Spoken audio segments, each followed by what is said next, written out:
tadi. Ciri-ciri orang yang pasti nanti akan kesasar di saat pulangnya, yaitu satu, tidak mengenali dirinya sendiri. Orang yang tidak mengenali dirinya pasti tidak akan mengenali Tuhannya. Dia hanya ikut-ikutan, keyakinannya hanya ikut-ikutan. Yang kedua, memiliki rasa yang berlebihan. Sakderenge nglajengaken mirsani video sakjangkepipun, kula aturi kapurih nutul tombol subscribe supados boten ketinggalan video salajengipun. Kagem kemanfaatan video menika monggo dipun like, komen lan ugi share. Mugi panjenengan sedaya pinaringan seger waras, bejo donya bejo akhirat, rahayu rahayu rahayu sagung dumadi. Matur sembah nuwun. Masih dengan Kang Tro. Dan tidak lupa, marilah kita panjatkan puja dan puji syukur kita kepada Tuhan semesta alam.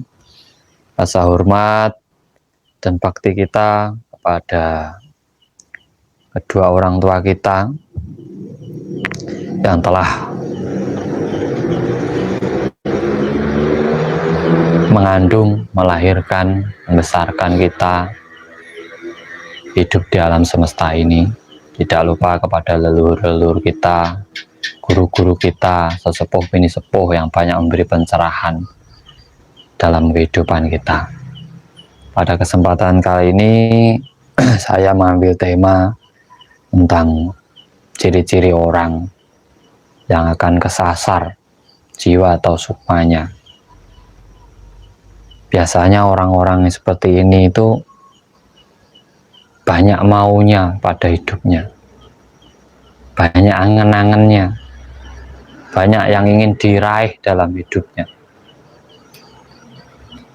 dan terutama tidak mengenali akan dirinya sendiri. Jadi lupa. Dia lupa lahirnya, lupa awalnya, ya pasti bingung saat kembali. Nah, orang-orang yang lupa ini seharusnya kembali mengingat akan awal kelahirannya.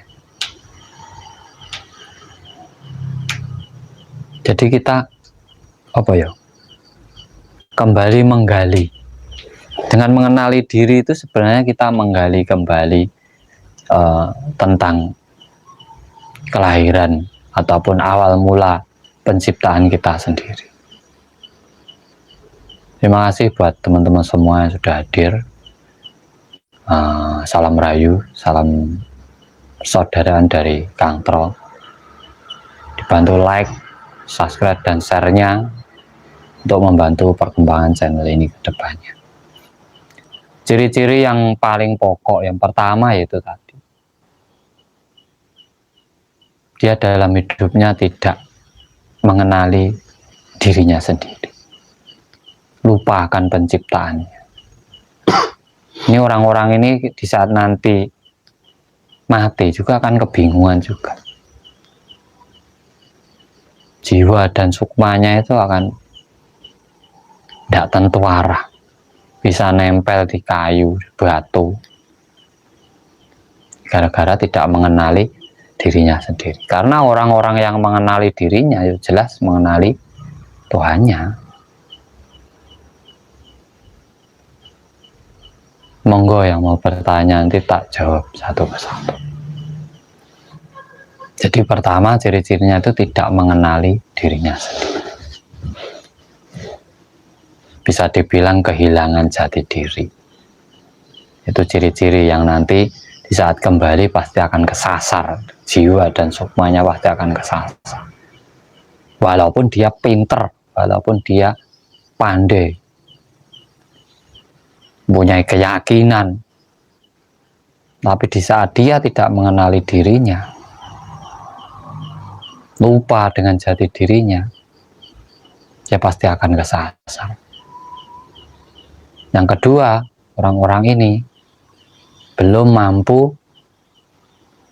menguasai rasa dalam dirinya sendiri. Di saat orang tidak mampu mengendalikan rasa pada dirinya, dia akan cenderung lebih banyak apa yang diinginkan dalam kehidupannya. Banyak itu nanti yang ingin ini, ingin itu, ingin itu. Ya, itu yang membuat dia di saat mau meninggal, saat mau mati, itu tidak tenang, rasanya tidak ikhlas. Makanya kalau ada orang yang matinya susah, benarnya dia apa? Tidak rela ingin meninggalkan dunia, karena tidak tahu jalan pulangnya kemana. Bingung dia itu sebenarnya. Dia selalu kebingungan. Makanya dia udah sakit dan tidak bisa apa-apa, pengen kembali hidup, badannya sudah, raganya sudah tidak mampu, ingin meninggal, rasanya masih berat itu. Itu yang membuat susah sakaratul mautnya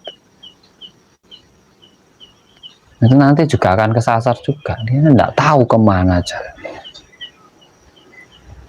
jalannya. Makanya kita hidup, temukan kesadaran diri pada diri kita sendiri, temukan itu.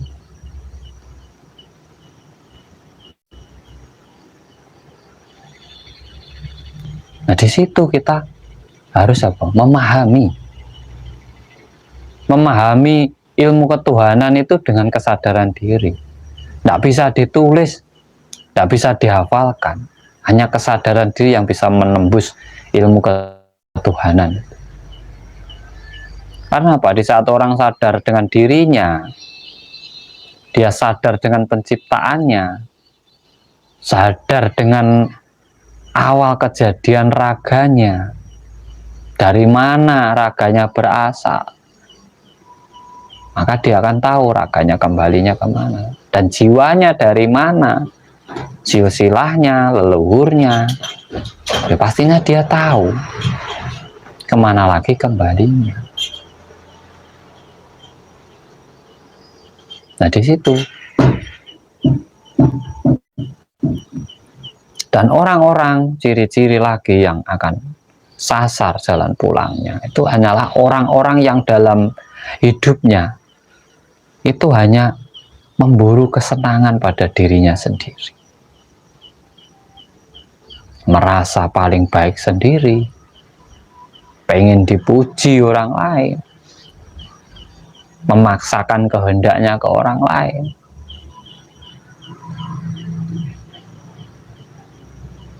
Dia pasti kembalinya akan sasar. Karena apa? Tidak sesuai dengan kodrat kelahirannya. Orang hidup itu menghidupi, melengkapi satu dengan yang lainnya, satu dengan yang lainnya.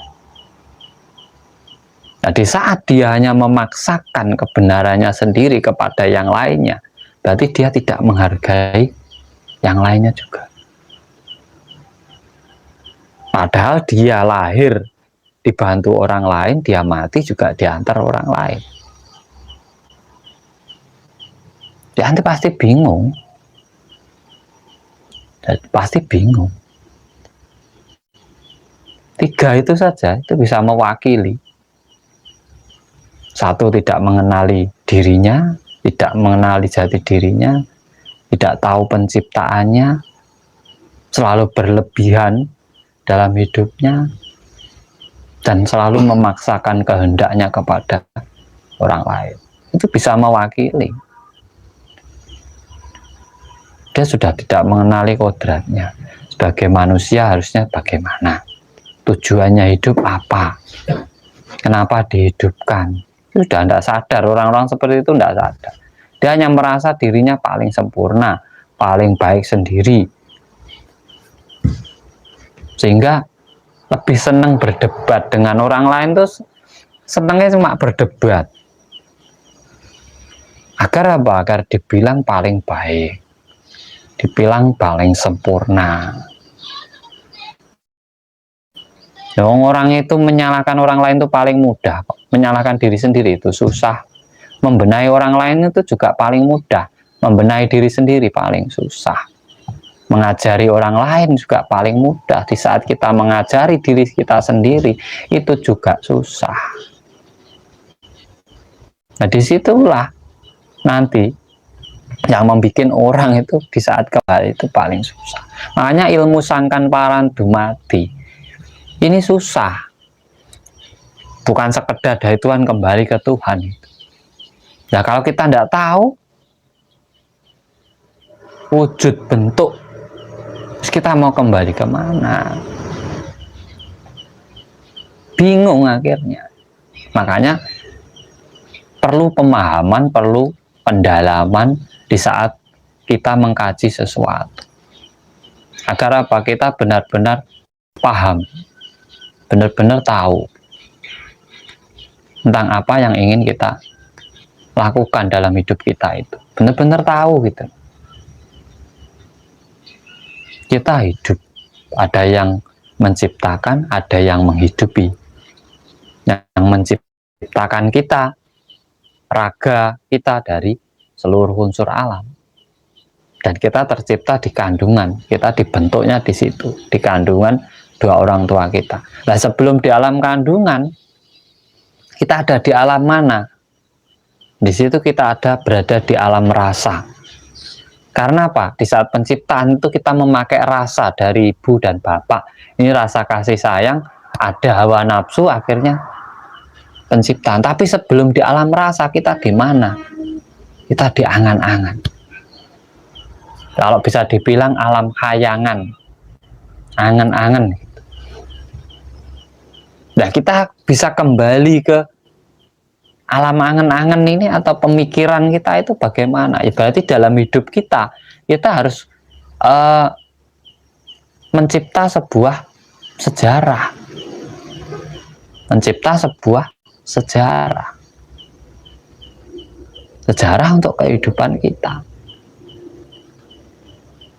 Makanya yang sangat penting untuk orang hidup agar mudah kembalinya yaitu milikilah sejarah dalam dirimu, ciptakan karya-karyamu, karena itu yang akan dikenang oleh orang, bukan namamu, karyamu.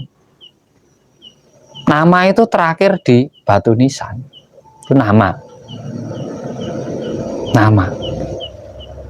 Tubuh kita berakhir masuk tanah, tapi sejarah kita itu akan dikenang dari anak turun kita. Yaitu yang membuat kita cepat kembali lagi. Karena apa? Menjadi angan-angan setiap orang, karena sejarah kita. Jadi saat kita tidak memiliki sejarah, susah. Kalau kita tidak memiliki sejarah itu susah, sangat susah. Makanya kita berusaha dengan budi pekerti, dengan akhlak, dengan tata krama, dengan perilaku kita. Untuk apa? Yaitu untuk menciptakan karya-karya kita dengan tingkah laku kita.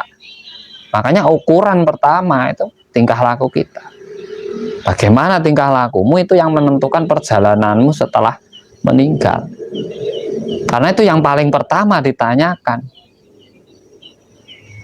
Akhlak, kelakuan kita. Hidup ini bagaimana? Sudahkah kita bisa sesuai dengan penciptaan kita? Ibarat sebagai manusia, sudahkah kita memanusiakan yang lainnya? Sudahkah kita menghargai yang lainnya? Yang sebagai hewan ya kodratnya sebagai hewan, tumbuhan ya tumbuhan, air, tanah, api. Tapi kita sebagai manusia, kita diberi akal pikir, kita disuruh untuk menjaga, melestarikan alam semesta ini. Kita mengatur ritme kehidupan di alam semesta ini. Kalau itu tidak kita lakukan, ya kita akan susah nanti kembalinya. Akhirnya kita tidak memiliki sejarah apa-apa dalam hidup kita. Makanya tingkah laku ini paling utama di saat menjadi modal ataupun bekal di saat kita meninggal nanti. Makanya kalau dalam salah satu ajaran itu sholat, dalam ajaran lain itu budi pekerti, ada yang juga akhlak atau tingkah laku, tata krama, itu menjadi modal. Karena itu yang menjadi sejarah. Di saat kita meninggal, wah itu orangnya baik, dia tingkah lakunya baik, saya pengen punya anak seperti dia. Akhirnya apa? Masuk lagi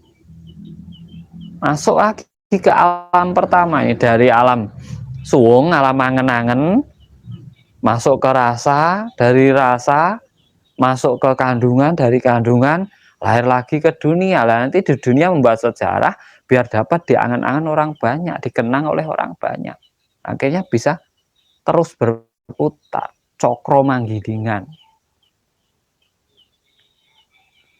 Nah, makanya ya ayo kita berlomba-lomba menciptakan sejarah, menciptakan kreativitas dalam diri kita, agar apa? Kita dikenang oleh orang lain dengan sejarah yang baik,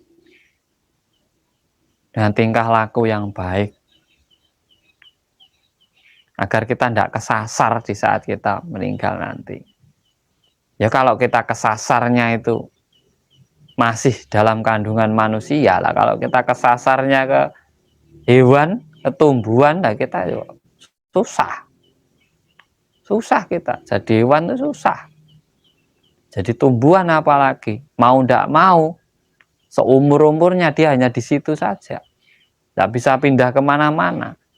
Sama halnya dengan manusia yang di saat hidupnya diingatkan, dinasehati, dan tetap dengan pendiriannya tidak mau berubah. Ya sama dengan pohon itu, berguna gitu. Apakah tidak berguna pohon? Berguna. Tapi apa? Karena pendiriannya itu yang tidak bisa dinasihati orang lain, akhirnya seperti itu. Kalau tidak gitu, dia nanti apa? Keras kepala batu kalau orang bilang. Ya dia nanti paling nempelnya ke batu itu sama. Kalau dia kelakuannya ndak karu-karuan, ini ndak punya diatur susah, ini ya jadinya paling hewan. Karena dalam diri manusia itu semua ada, sifat hewan ada, tumbuhan ada, semua ada dalam diri manusia. Nah di situ kita harus memahami, di situ kita harus sadari. Mungkin kalau ilmu-ilmu meditasi, ilmu-ilmu kesaktian, kanuragan itu mudah kita dapat. Tetapi penjabaran tentang filsafat, filosofi, pitutur-pitutur dari leluhur kita itu tidak semua orang bisa memecahkan misterinya. Nggak semua orang bisa menjabarkan. Karena apa? Ya dari turun-temurun itu hanya disampaikan. Dan yang menyampaikan tidak mau menjelaskan, menjabarkan kamu harus bagaimana, harus seperti ini, itu tidak bisa. Jadi hanya mengulang gini saja. Makanya kalau kita tidak ingin jiwa dan sukma kita kesasar di saat kita mau pulang, kenali yang namanya ilmu sangkan paran dumadi. Dari mana asal kita, raga kita dari mana, jiwa kita dari mana. Itu nanti kita harus apa yang kita lakukan dalam perjalanan. Karena perjalanan hidup ini yang menentukan perjalananmu setelah mati. Yang menentukan perjalananmu setelah mati. Makanya yang pertama ditanyakan adalah apa? Kelakuanmu, tingkah lakumu dari perjalanan hidup kita.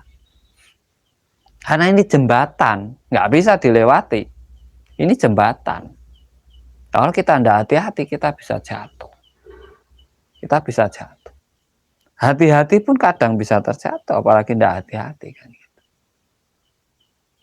Itu terkadang apa ya?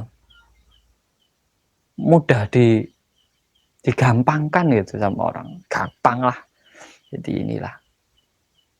Karena kita hidup itu ternyata banyak belenggu. Nah, belenggu ini yang menyusahkan kita nanti. Kadang belenggu itu yang bikin kita kesasar nanti. Yang tidak tahu tapi merasa sok tahu. Merasa gimana ya? Paling pinter. Merasa paling mengenal Tuhannya. Merasa keyakinannya paling sempurna. Jadi situ justru akan membelenggu diri kita sendiri. Makanya kita harus hati-hati. Hati-hati dalam berpola pikir, dalam menjalankan kehidupan ini sesuai dengan tugas-tugas kita. Apa tugasnya manusia yang harus kita pahami. Dan jangan lupa selalu ngopi, ngolah pikir. Olah pikir ada cengkir, ngencengke pikir. Ya buat semuanya, matur sembah nuwun yang sudah hadir, salam cerdas, salam rahayu, salam paseduluran dari Kang Tro, matur sembah nuwun atas dukungan-dukungan panjenengan, sehat, sukses, lancar rezekinya, diberi kemuliaan hidupnya, kemakmuran, dan terwujud apapun yang menjadi cita-cita panjenengan semuanya. Tetap semangat, tetap berkarya, pahami, belajar yang benar-benar. Alam semesta ini adalah guru kita. Bahkan sesama kita ini bisa saling belajar. Jadi belajar itu tidak terbatas hanya sebuah tulisan. Ada sesuatu yang bisa kita pelajari tanpa ditulis, itu ada. Kenali diri itu yang penting, agar kita bisa kembali ke kesadaran diri kita. Sampai kalau mengenali diri sendiri, sampai akan mengenali Gusti atau Tuhan kita. Dan di saat kita mengenalinya, maka tidak akan ada lagi perselisihan di alam semesta. Semua akan saling merangkul, semua akan saling melengkapi, semua akan saling menyempurnakan. Kalau kita sendiri, kita akan susah dibilang sempurna. Tapi kalau di saat kita bisa bersatu dengan seluruh makhluk di alam semesta, saling melindungi, kasih sayang, itu baru namanya sempurna. Kesempurnaan itu karena ada yang lainnya, bukan karena kita sendiri. Karena ada yang lainnya yang menyempurnakan. Kalau kita sendiri itu jauh dari kata sempurna, itu jauh. Manusia itu paling lemah di dunia. Tidak ada air bingung, ada air tidak ada tumbuhan juga bingung, ada tumbuhan tidak ada hewan juga bingung. Kita itu paling lemah. Tetapi terkadang merasa paling sempurna sendiri. Paling lemah tapi merasa paling sempurna sendiri. Itulah diri kita, manusia. Makanya kenali ciri-ciri itu tadi. Ciri-ciri orang yang pasti nanti akan kesasar di saat pulangnya. Yaitu satu, tidak mengenali dirinya sendiri. Orang yang tidak mengenali dirinya pasti tidak akan mengenali Tuhannya. Dia hanya ikut-ikutan. Keyakinannya hanya ikut-ikutan. Yang kedua, memiliki rasa yang berlebihan. Keinginan yang terlalu berlebihan. Keempat, sombong, merasa paling sempurna, merasa paling baik, merasa paling bijaksana, merasa paling segalanya. Itu nanti pasti dalam kembalinya dia juga tidak akan menemukan jalan pulangnya. Kadang kita itu tidak menyadari. Kita hanya memburu kebaikan. Kita lupa bahwa di dunia ini ada kebaikan, pasti ada keburukan. Kita seakan-akan tidak mau berbuat jahat. Kalau tidak ada jahat, tidak ada baik. Kita harus mau. Itu isinya dunia. Ada siang, ada malam. Laki-laki, perempuan. Jadi yuk kita harus menerima. Jangan merasa paling sempurna. Biar kita apa? Mengenal seluruh makhluk ciptaan Sang Maha Kuasa.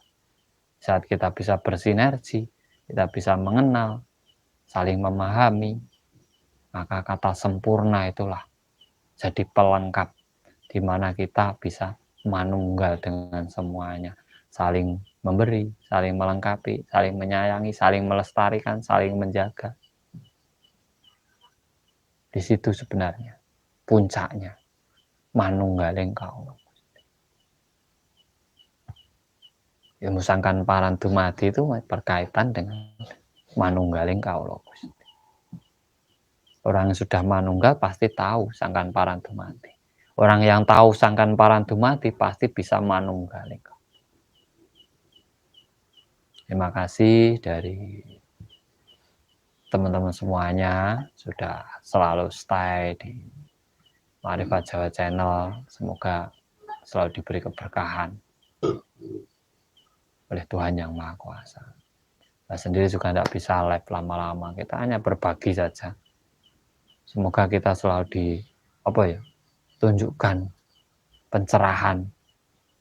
Namanya orang hidup itu mencari pencerahan agar tercerahkan, agar mendapatkan solusi, agar mendapatkan petunjuk. Orang hidup itu tidak bisa diprediksi. Kita hanya menjalani. Menjalani apa? Apa yang kita inginkan, itu dijalani. Apa yang kita mau, kita wujudkan. Nah, semoga bermanfaat buat teman-teman semuanya. Apabila ada kurang lebihnya dari saya mohon maaf yang sebesar-besarnya.